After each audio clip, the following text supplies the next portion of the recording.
আসসালামু আলাইকুম গাইস। এই যে মহিলাটাকে দেখছেন, ইনি হচ্ছে আমার মা। উনি অনেক গুণবতী একজন মহিলা।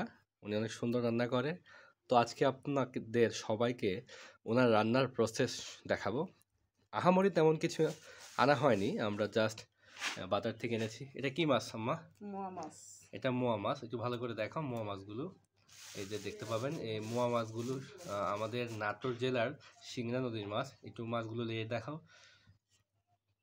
হাত দিয়ে একটু ইয়ে করো। হ্যাঁ, এই সদ্য মাছ আমি এই মাত্র বাজার থেকে নিয়ে আসছি।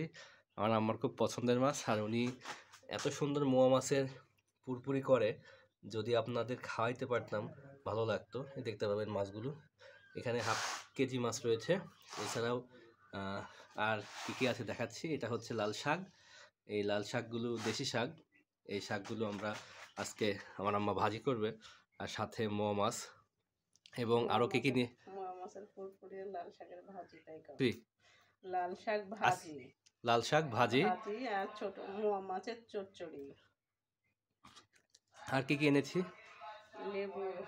আমার মা যে বাজারগুলো করে নিয়ে এসেছে সেগুলো আনবক্সিং করছে। এই যে কাঁচামরিচ, দেশি কাঁচামরিচ দেখতে পাবেন। এছাড়াও আর কি দিয়ে নিয়ে আসছি,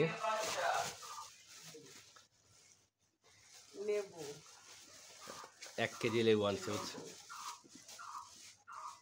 ঢেঁড়স, ভেন্ডি এই কয়েকটি বাজার নিয়ে আসছি। এই বাজারগুলো আজকে কালো জিরা। কালো জিরা কি হবে আম্মা? কালো জিরা মোয়া মাছের মাথা দিয়ে ভর্তা। কালো জিরা মোয়া মাছের মাথা দিয়ে ভর্তা হবে। আর এই বাজারগুলো করতে প্রায় 400 টাকার মতো খরচ হয়েছে, খুবই স্বল্প বাজার। এই বাজারগুলো আমাদের প্রায় 1 সপ্তাহ চলে যাবে ইনশাল্লাহ, যেহেতু আমরা ফ্যামিলিতে 2 জন মানুষ।